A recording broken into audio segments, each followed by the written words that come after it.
فإذا نقر في الناقور When the trumpet shall be sounded, فذلك يومئذ يوم عسير that will surely be a hard day. 8. As already explained in the introduction, this part of the surah was sent down a few months after the initial verses when at the beginning of the first ever Hajj season, after the advent of Islam, the Quraysh chiefs decided in a conference to start a powerful propaganda campaign to dissuade the outsiders, who came to visit the Kaaba, from the Quran and the Prophet Muhammad, peace be upon him. In these verses, this very scheming of the Quraysh has been reviewed, and the review has begun with the words, as if to say, you may act as you please, but even if you succeed in achieving your object by these devices in the world, how will you save yourselves from your evil end on the day when the trumpet will be sounded and resurrection will be established? For explanation of the trumpet, see N. 47 of Surah Al-An'am, E.N. 57 of Surah Ibrahim, E.N. 78 of Surah Taha, E.N. 1 of Surah Al-Hajj, E.N.S. 46, 47 of Surah Yasin, E.N. 79 of Surah Az-Zumar, E.N. 52 of Surah Kaf. على الكافرين غير يسير Not an easy day for the unbelievers. 9. These words by themselves support the conclusion that that day will be light for the believers, and its hardships will be specially intended only for the deniers of the truth. Moreover, these words also contain the meaning that the severity of that day will be of an enduring and permanent nature for disbelievers. It will not be a severity which might be expected to become mild with the passage of time. ذرني ومن خلقت وحيدا Leave me with him whom I alone have created.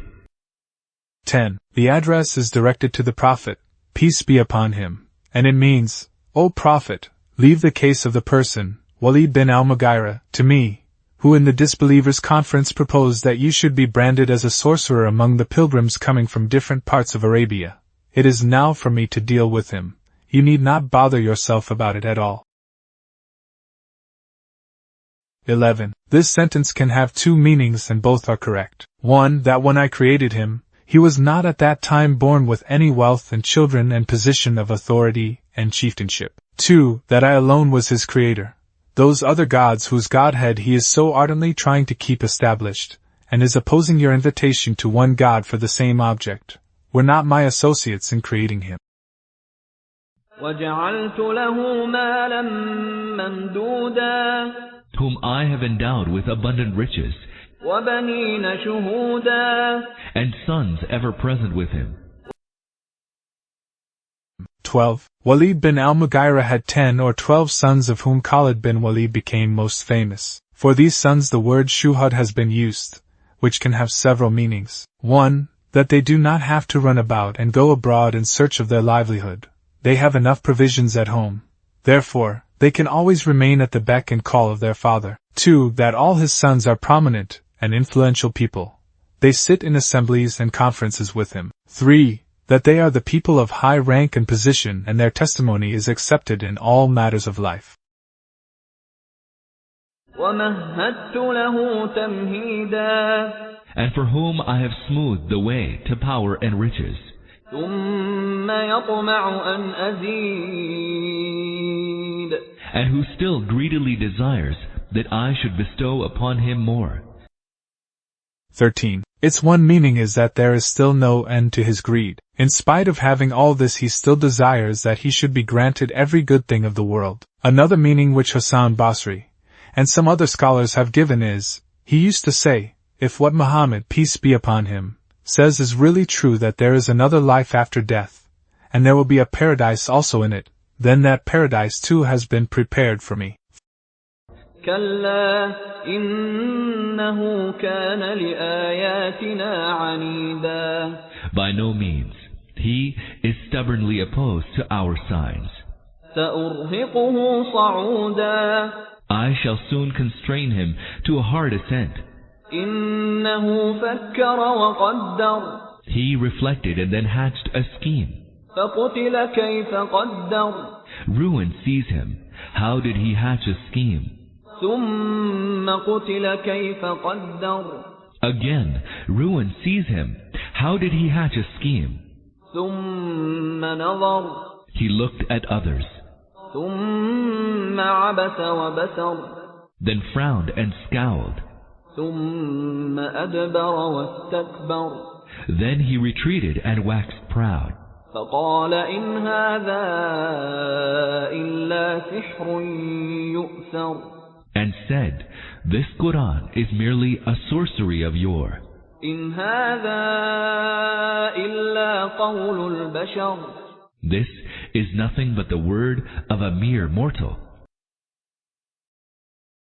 14. The reference is to what happened in the conference of the disbelievers of Mecca. From the details of it that we have given in the introduction, it becomes obvious that this man in his heart had become fully convinced of the Quran's being divine word. But in order to save his position as a chief of his people, he was not prepared to affirm faith. When in the conference he himself turned down all the accusations that the Quraysh chiefs were proposing against the Prophet, peace be upon him, he was compelled to devise an accusation from himself, which could be spread among the Arabs in order to bring a bad name to the Prophet, peace be upon him. Then, the way he struggled against his conscience, and the way he devised an accusation at last after a prolonged mental conflict, has been vividly depicted here. سأصليه سقر Him shall I soon roast in hell. وما أدراك ما سقر And what do you know what hell is? لا تبقي ولا تذر It spares nothing. It leaves nothing intact. It leaves 15. This can have two meanings. First, that it will burn to ashes whoever is cast into it. But even after death he will not escape from punishment. He will be given life once again and burnt once again. This very subject has been treated at another place thus: he will neither die in it nor live. Surah Al-Alaq, Ayah 13. Another meaning can also be, it will leave none who has deserved the punishment, and it will spare none from being punished. لواحة للبشر It scorches even the skin.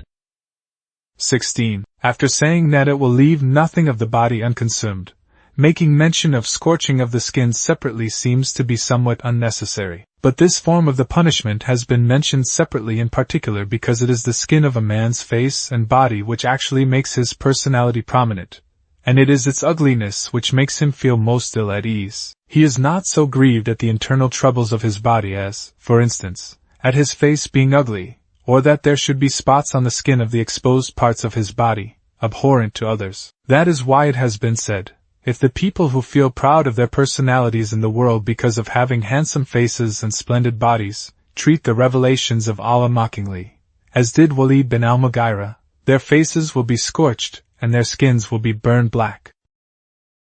عليها 19 Over it are 19 keepers.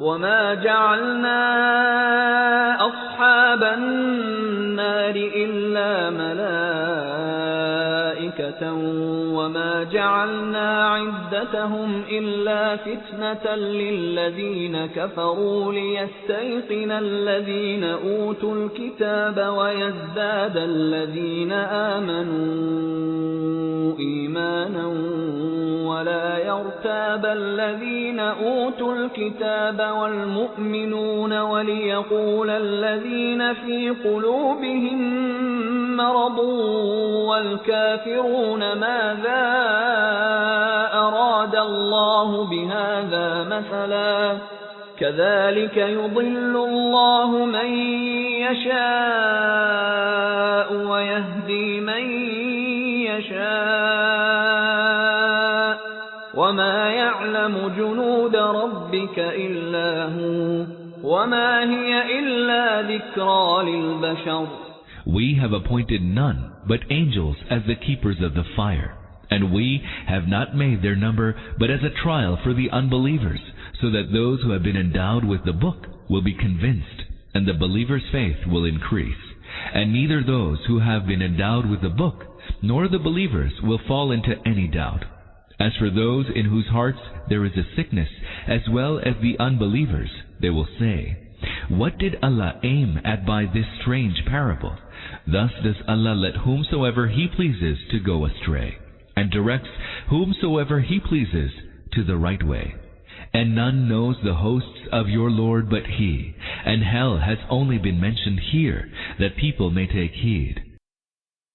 17. The whole passage from here to "None knows the hosts of your Lord but He Himself" is a parenthetical sentence, which has been inserted here to answer an objection of the disbelievers, who had started mocking it when they heard the Prophet, peace be upon him, say that 19 keepers had been appointed over hell. Their objection was, how strange that, on the one hand, we are told that all human beings, from the time of the Prophet Adam till resurrection, who disbelieved and committed evil, will be cast into hell, and on the other hand, that there will be only 19 keepers, who will administer punishment to the countless numbers of men in such a huge hell. This caused a huge laughter among the chiefs of Quraysh. Abu Jahl said, "Brothers, are you so powerless that even as many as 10 of you at a time will not be able to overpower a single policeman of hell?" At this a wrestler of the Bani Jemma said, "Well, I will deal with and overpower at least 17 of them by myself.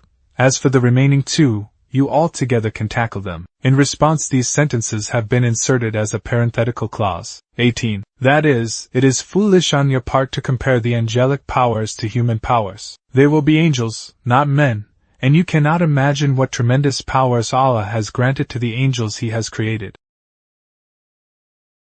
19. That is, although apparently there was no need to mention the number of the keepers of hell, yet we have mentioned it so that it becomes a trial for every such person who may be concealing any kind of unbelief in his heart. Such a man may be making a great display of his faith, but if he conceals even a tinge of the doubt about the Godhead and supreme powers of God, or about revelation and prophethood, anywhere in his heart, his disbelief would immediately be exposed as soon as he would hear that only 19 policemen would control countless numbers of the culprits from among the jinn and men in such a huge jail, and would also administer punishment to each of them individually. 20. Some commentators have explained it thus: as in the scriptures of the Jews and Christians, the same number of the angels has also been mentioned as keepers of hell.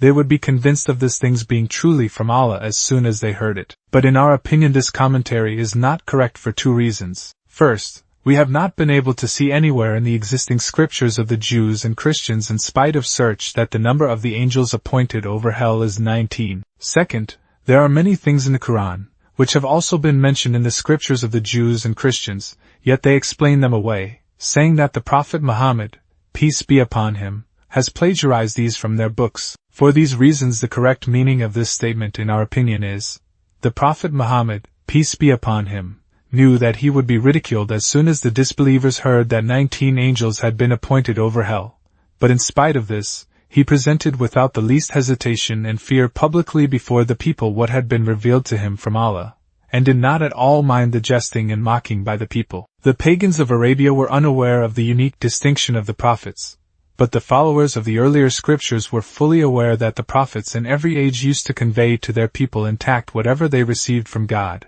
whether it pleased them or displeased them. On this very basis it was to be expected of the Jews and the Christians that they would be convinced of the Prophet Muhammad's, peace be upon him, truth, for only a prophet could present an apparently strange thing without any hesitation before the people in an environment charged with antagonism and hostility. This is also evident that such a thing was shown by the Prophet, peace be upon him, on many other occasions. Its most prominent example is the event of the Miraj, Ascension, which he related openly before a general assembly of the disbelievers and did not at all care how his opponents would behave and react after they had heard the story of the wonderful event. 21. It has been explained at several places in the Quran that on the occasion of every trial when a believer remains steadfast to his faith, and forsaking the way of doubt and denial, disobedience or disloyalty to the faith, adopts the way of faith, obedience and loyalty to it, it increases and strengthens him all the more in faith and resignation. For explanation, see Surah Al-Imran, Ayat 173. Wink with a frown.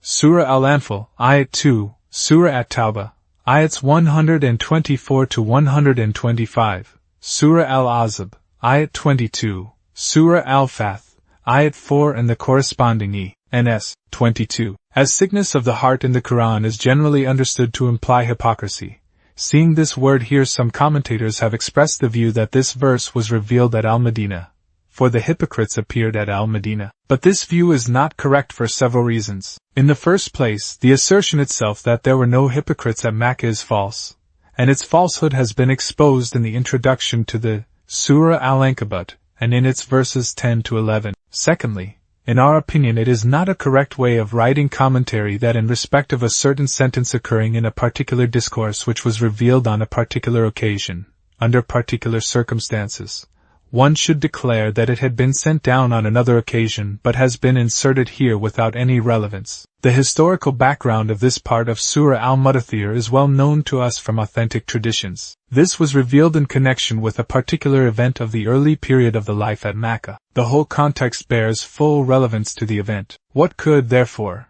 be the occasion in this context that this one sentence, if it was revealed many years later at Al-Madinah, should have been inserted here?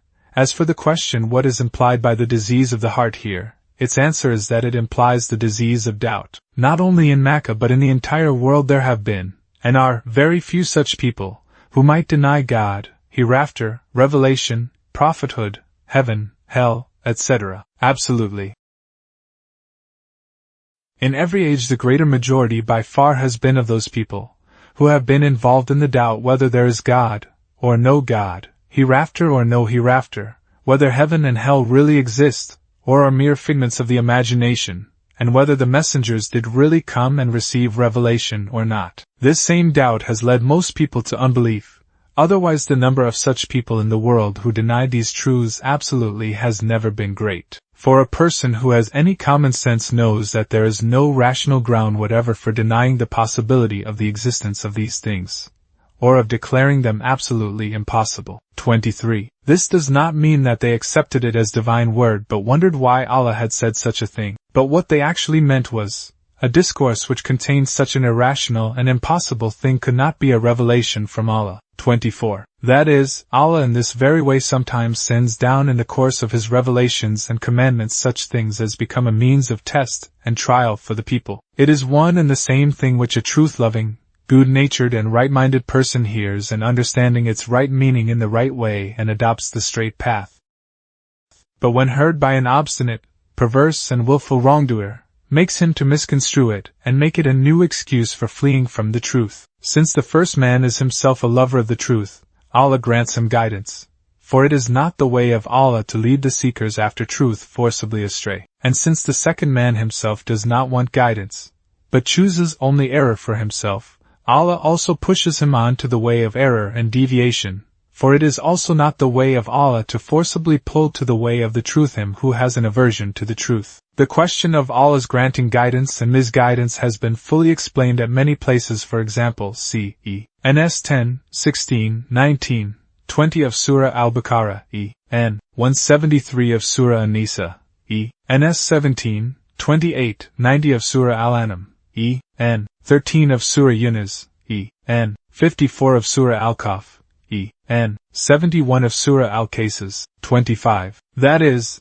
none knows but Allah what different kinds and how many of the creatures He has created in the universe, what powers He has granted them, and what services He is taking from them. If the man clinging to the tiny globe of the earth, seeing the tiny world around himself with his limited sight, is involved in the misunderstanding that the universe of God contains nothing but what he can perceive by his senses or by his instruments, this would only be his own short-sightedness. Otherwise this universe is so vast and limitless that it is not in the power of man to obtain full knowledge about any of the things here, not to speak of comprehending mentally the concept of all its vastnesses. 26. The people may take heed, the people may recover their senses and wake up before they make themselves worthy of hell and suffer its punishment, and should think of saving themselves from it. 32. No, never.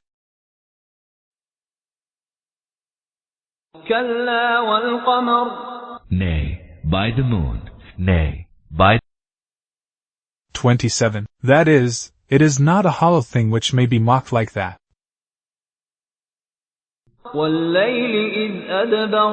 And by the night when it recedes, and by the day when it dawns with its radiance, Surely, hell is one of the greatest signs. 28. That is, just as the moon and the night and the day are the great signs of the powers of Allah, so also is hell a great sign of His powers. If the existence of the moon and the alternation of the night and day so regularly were not impossible, why should the existence of hell be impossible as you think it is? You see these phenomena day and night. Therefore, they do not surprise you. Otherwise these things in themselves also are great marvels of the powers of Allah. If you had not observed them and somebody were to tell you that there is also such a thing as the moon in the world, or there is a sun which leaves the world dark when it hides and makes the world shine forth with light when it appears, then the people like you would have made jests of it too as you make jests of hell. نذيرا للبشر A warning to humankind. لمن شاء منكم أن يتقدم أو يتأخر. A warning to every one of you, whether he would like to come forward or lag behind. 29. That is, the people have been warned to this effect. Now let him who heeds the warning go forward on the right way, and let him who will still lag behind. كل نفس بما كسبت رهينة. Each one is a hostage to one's deeds. 30. For explanation see N. 16 of Surah At-Tur. 30. إلا أصحاب اليمين. Save the people of the right hand. في جنات يتساءلون. Who shall be in the gardens and shall ask. 31. In other words, the people of the left hand will be seized in consequence of their misdeeds, but the people of the right hand will have their debts settled. For explanation of the people of the right hand and the left hand see and S5, 6 of Surah Al-Waqiyah. عن المجرمين. About the guilty ones. 32. At several places in the Quran, it has been stated that the dwellers of paradise and the dwellers of hell will be able to see and communicate with each other directly without the agency of any instrument whenever they will so desire, although they will be living hundreds of thousands of miles away from each other. For instance, see Surah Al-Araf, ayats 44 to 50 and E.N. 35. Surah As-Safat, ayats 50 to 57 and E.N. 32 on it. The universe. ما سلككم في سقر. What drove you to hell? قالوا لم نك من المصلين. They will answer, we were not among those who observed prayer. 33. That is, we were not of those who after having believed in Allah and His Messenger and His Book, performed the foremost duty imposed by Allah, i.e., the prayer. Here, it should be understood well that unless a person has believed he cannot offer the prayer at all. Therefore, one's being of those who perform the prayer, by itself implies that one is a believer, but by attributing one's going to hell to his not being of those who performed their prayer, it has been made explicit that one cannot escape hell even after having believed if he does not perform his prayers regularly. وَلَمْ نَكُ نُطْعِمُ الْمِسْكِينَ. And we did not feed the poor. 34. This shows how grave a sin it is in Islam to see a hungry man and fail to feed him even if one can, for this has been particularly mentioned as one of the causes of going to hell. وَكُنَّا نَخُوضُ مَعَ الْخَائِضِينَ. And we indulged in vain talk with those who indulged in vain talk. وَكُنَّا نُكَذِّبُ بِيَوْمِ الدِّينِ. And we gave the lie to the day of judgment. حَتَّى أَتَانَا الْيَقِينُ. Until the inevitable event overtook us.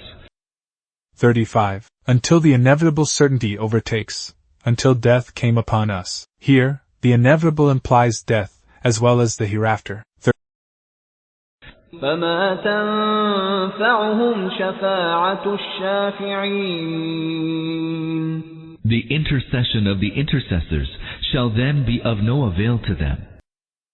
36. That is, even if an intercessor interceded for a person who persisted in this way of life till death, he would not be forgiven. The question of intercession has been fully explained at many places in the Quran that no one can have any difficulty in knowing and understanding as to who can intercede and who cannot, when one can intercede and when one cannot, for whom one can intercede and for whom one cannot, and for whom intercession is beneficial and for whom it is not. As one of the major causes of the people's deviation in the world is their false concept about intercession, it has been explained at such length in the Quran as to leave no room for any doubt and ambiguity. For example, see Surah Al-Baqarah, Ayat 255, Surah Al-An'am, Ayat 94, Surah Al-Araf, Ayat 53, Surah Yunus, Ayats 3-18, Surah Maryam, Ayat 87, Surah Taha, Ayat 109, Surah Al-Anbiya, Ayat 28, Surah Saba, Ayat 23, Surah Az-Zimar, Ayats 43-44, Surah Al-Mu'min, Ayat 18, Surah Ad-Dukhan, Ayat 86, Surah An-Najm, Ayat 26, Surah An-Naba, Ayat 37-38. فما لهم عن التذكرة معرضين. What is the matter with people that they are turning away from this exhortation? كأنهم حمر مستنفرة. As though they were frightened wild asses, فرت من قسورة. fleeing from a lion. 37. This is an idiomatic expression in Arabic which depicts the character of wild donkeys who flee stupefied and stunned as soon as they smell a lion or hear a hunter. بل يريد كل امرئ منهم أن يؤتى صحفا منشرة. No, indeed, each one of them desires that open letters be sent to each of them. 38. That is, they desire that if Allah really has appointed Muhammad, peace be upon him, as his prophet, he should send a letter to each one of the chiefs and elders of Makkah telling him that Muhammad, peace be upon him, is Allah's prophet. Therefore he should obey and follow him, and these letters should be such as may convince them that they have been written by Allah himself. At another place in the Quran, this saying of the disbelievers of Makkah has been cited. We will not believe in it unless we are given the like of what has been given to the messengers of Allah. Al-An'am, Ayat 124. At still another place there this demand has been cited. Or you ascend the sky, and bring down to us a writing that we may read. Surah Bani Israel, Ayat 93. كلا بل لا يخافون الآخرة. No, indeed, the truth is that they have no fear of the hereafter. 39. That is, the real cause of their failure to affirm the faith is not that their demands are not fulfilled, but the real cause is that they are fearless of the hereafter. They think that this world is an end in itself, and they do not have any idea that there is another life after this worldly life in which they will have to render an account of their deeds. This very thing has made them careless and irresponsible in the world. They regard the question of truth and falsehood as utterly meaningless, for they do not see any truth following which may have necessarily led to a good result in the world, nor do they see any falsehood which might have always led to an evil result in the world. Therefore, they think it is useless merely to consider as to what is really true and what is false. This question can be worthy of serious consideration only for the person who regards the present life of the world as transitory and admits that the real and everlasting life is the life hereafter, where the truth will necessarily lead to a good result and falsehood necessarily to an evil result. Such a person will certainly believe when he sees the rational arguments and the pure teachings presented in the Quran, and will use his common sense to understand what is actually wrong with the beliefs and deeds which the Quran calls wrong. But the denier of the hereafter, who is not at all serious in his search for the truth, will present ever new demands every day for not believing, and will present a new excuse for his denial even if all his demands are fulfilled. This same thing has been expressed in Surah Al-An'am, Ayat 7. Thus, O Prophet, even if we had sent down to you a book written on paper, and even if they had touched it with their own hands, the disbelievers would have said, this is nothing but manifest sorcery. كلا إنه تذكرة. Nay, this is an exhortation. 40. That is, no such demand of theirs will ever be fulfilled. Nay, this is an exhortation. No indeed is sent here to stress that God will not accede to any such requests. فَمَن شَاءَ ذَكَرَهُ So whoever wills may benefit from it. وَمَا يَذْكُرُونَ إِلَّا أَن يَشَاءَ اللَّهُ هُوَ أَهْلُ التَّقْوَى وَأَهْلُ الْمَغْفِرَةِ. But they will not benefit from it unless Allah Himself so wills. He is worthy to be feared, and He is worthy to forgive those that fear Him. 41. That is, a person's taking heed does not wholly depend upon his own will, but he takes heed only when Allah also wills to grant him the grace to take heed. In other words, the truth that has been expressed here is that no act of man takes a concrete shape solely by his own will, but each act is implemented only when the will of God combines with the will of the man. This is a very delicate question, failure to understand which has often made human thought falter. Briefly, it can be understood thus. If in this world every man had the power to accomplish whatever he wanted to accomplish, the system of the world would be disturbed. This system continues to hold only because the will of Allah is dominant over all other wills. Man can accomplish whatever he wants to accomplish only when Allah also wills that he be allowed to accomplish it. The same is also the case with guidance and error. Only man's own desiring to have guidance is not enough for him to have guidance. He receives guidance only when Allah also takes a decision to fulfill his desire. Likewise, only man's desiring to go astray by itself is also not enough, but when Allah in view of his desire decides that he be allowed to wander into evil ways, then he wanders into the evil ways in which Allah allows him to wander. As for example, if a person wants to become a thief, only his desire is not enough that he may enter into any house he likes and walk away with whatever he likes. But he can fulfill his desire only at the time and to the extent and in the form that Allah allows him to fulfill it, according to His supreme wisdom and expedience. 42. That is, the admonition being given to you to avoid Allah's displeasure is not for the reason that Allah needs it, and if you did not take it, Allah would be harmed. But you are being so admonished because it is Allah's right that His servants should seek His pleasure and goodwill and should avoid doing anything against His will. 43. That is, it behooves only Allah that He should receive into His mercy whoever desists from evil no matter how many acts of disobedience he might have committed in the past. Allah is not vengeful to His servants so that He may refuse to forgive their errors and be bent upon punishing them in any case.